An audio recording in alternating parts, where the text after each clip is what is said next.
الحمدللہ آج 17 جنوری 2021 کو سنڈے کے دن قرآن کلاس نمبر 63 میں ہم انشاءاللہ تعالی سورۃ النساء کی آیت نمبر 4 سے آنورڈ انشاءاللہ شروع کریں گے۔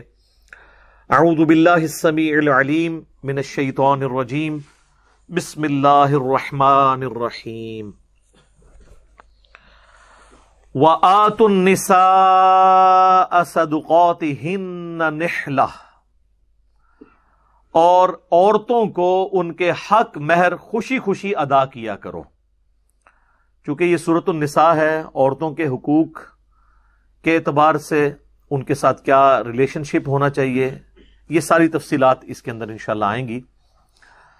تو جو حق مہر ہے، جس کے عوض عورت کسی مرد کے لیے حلال ہوتی ہے نکاح کے ذریعے گواہوں کی موجودگی میں، وہ خوشی خوشی ادا کرو، اسے کوئی تاوان سمجھتے ہوئے ادا نہ کرے۔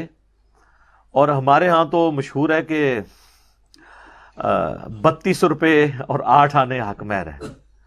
حالانکہ میری ویڈیو یوٹیوب کے اوپر ریکارڈڈ ہے، میں نے صحیح بخاری اور صحیح مسلم کی روشنی میں ثابت کیا ہے کہ نبی صلی اللہ علیہ وآلہ وسلم کی بیٹیوں اور آپ کی بعض ازواج جو تھیں رضی اللہ عنہن وعلیہم السلام اجمعین، ان کا حق مہر آج کی کیلکولیشن میں آلموسٹ سونے کے اعتبار سے کیلکولیٹ کریں تو 12 لاکھ روپے بنتا ہے جی۔ اور یہ میں آج کے سونے کے ریٹ پہ بات کر رہا ہوں، بلکہ آج کا تو یہ میں نے جب کیلکولیشن کی تھی اس وقت تو سونا 80,000 روپے تھا، آج کے اعتبار سے تو وہ آلموسٹ 16 لاکھ ہو چکا ہے، اور ہو سکتا ہے سال بعد جب سونا اور بڑھ جائے تو 20 لاکھ، کیونکہ وہ سونے کے ایکویلنٹ ہوتا تھا۔ یوٹیوب پہ آپ جا کے لکھیں حق مہر کتنا ہو، تو میں نے تمام احادیث اور اس سے حوالے سے ساری جو ڈسکشن ہے اس کو تفصیل کے ساتھ کیا۔ آج میں اس تفصیل میں نہیں جاؤں گا کیونکہ قرآن کلاس متحمل نہیں ہے کہ ہم اتنی تفصیل میں جائیں۔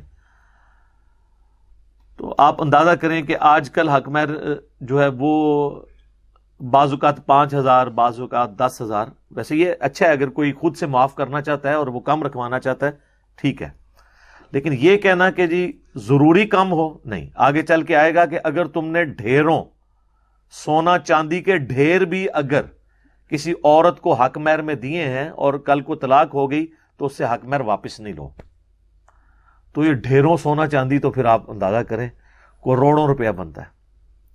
لیکن اپنے کف میں رہنا چاہیے۔ سنن ابن ماجہ میں حدیث ہے، اپنے کف ہم پلہ لوگوں میں شادی کرو۔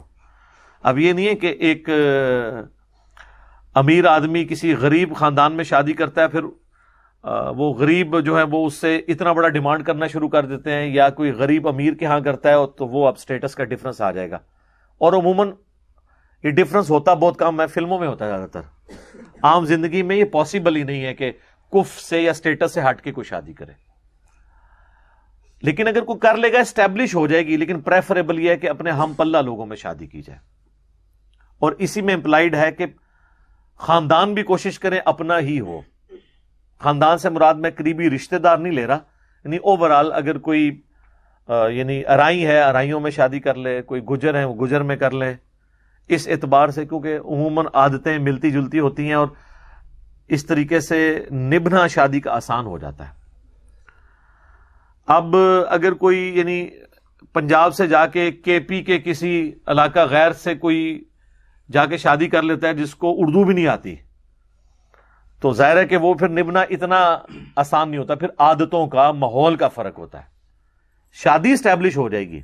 میں اس ایکسٹریم پہ نہیں ہوں جو بعض غالی اہل سنت اور بعض غالی جو شیعہ ہیں ان کے ہاں پائی جاتی ہے کہ سید کا غیر سید سے نکاح نہیں ہو سکتا۔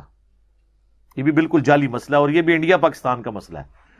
امام خمینی جو ایران کے انقلابی لیڈر تھے وہ خود سید تھے، ان کے داماد غیر سید ہیں، انہوں نے اپنی بیٹیاں غیر سید کو دی ہوئی ہیں۔ لہذا یہاں پہ جو مشہور ہے کہ جی وہ آپ نہیں کر سکتے، اور کہتے ہیں چلو کرنا بھی ہے تو بیٹی لے لو غیر سید سے، سید اپنی بیٹی غیر سید کو نہ دیں، یہ بھی مشہور ہے۔ تو امام خمینی نے تو اپنی بیٹی غیر سید کو دی ہوئی۔ اس سے آپ اندازہ لگائیں کہ انڈیا پاکستان میں سنی اور شیعہ دونوں ہی عجیب ہیں۔ یہ یعنی کتابوں پہ نہیں چل رہے، بابوں پہ چل رہے ہیں۔ تو اللہ تعالیٰ ہمارا خوشی خوشی حق مہر دیا کرو، اسے تاوان نہ سمجھو. فَإِن طِبْنَ لَكُمْ عَنْ شَيْءٍ مِّنْهُ نَفْسًا، اگر کوئی عورت اپنی خوشی سے ہی حق مہر کا کچھ حصہ معاف کر دیتی ہے، اپنی خوشی سے، زبردستی، گن پوائنٹ پہ نہ ہو، فَكُلُوهُ هَنِيئًا مَرِيئًا، تو پھر اسے لذت کے ساتھ رچتا بستا کھاؤ، اس کے اوپر تمہاری کوئی گرفت نہیں ہے. اور عموماً یہ ہو بھی رہا ہوتا ہے پریکٹیکلی. آپ دیکھتے ہیں کہ ہمارے سب کانٹیننٹ میں جو نکاح کے فارم بھرے جاتے ہیں نا، اس پہ معجل اور غیر معجل لکھا ہوتا ہے نکاح کے اوپر، وہ جو دیا جا رہا ہوتا ہے حق مہر. جو معجل ہوتا ہے، جو موقع پہ ادا کیا جاتا ہے، وہ 10,000 20,000 ہوتا ہے. غیر معجل لکھا ہوتا ہے 10 تولے سونا یا فلاں پلاٹ، اور بیسیکلی وہ ایک تھریٹ کرنے کے لیے کہ کہیں پہ یہ طلاق ہی نہ دے دے اپنی بیوی کو. اس طریقے سے تو نہیں رشتے نبھتے. تو اسلام میں ایسی کوئی گنجائش نہیں ہے کہ آپ نے یہ تفریق کرنی ہے. لیکن اگر کوئی کر لیتے ہیں اور وہ ایگریمنٹ کے ساتھ ہے کہ میں اتنا موقع پہ ادا کروں گا، اتنا بعد میں، تو ٹھیک ہے.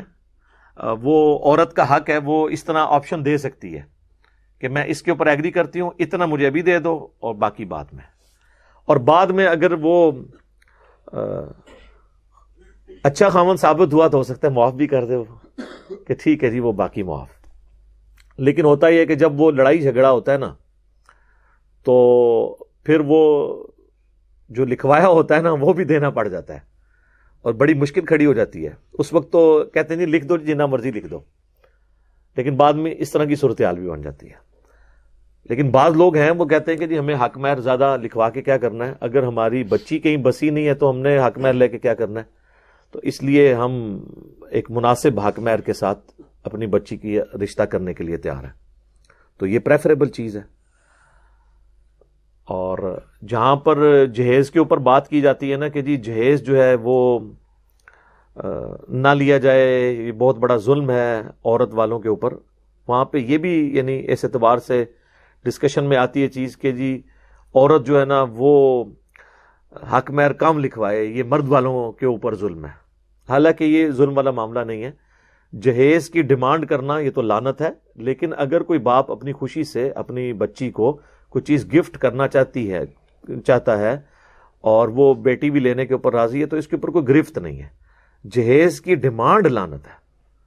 اگر کوئی اپنی بچی کو دیتا ہے تو وہ آگے چل کے آپ دیکھیں وراثت کے احکامات بھی آئیں گے، اس میں انشاءاللہ ہبہ کا، ہدیہ کا، یہ ساری چیزیں بتاؤں گا. تو وہ سلسلہ تو رہے گا. وہ تو کوئی بھی باپ اپنی بیٹی کو کوئی چیز گفٹ کر سکتا ہے، وراثت میں تو اسے ملنا ہی ملنا ہے. تو اللہ تعالیٰ فرما رہا ہے کہ خوش دلی کے ساتھ اگر وہ خود سے معاف کر دے تو ٹھیک.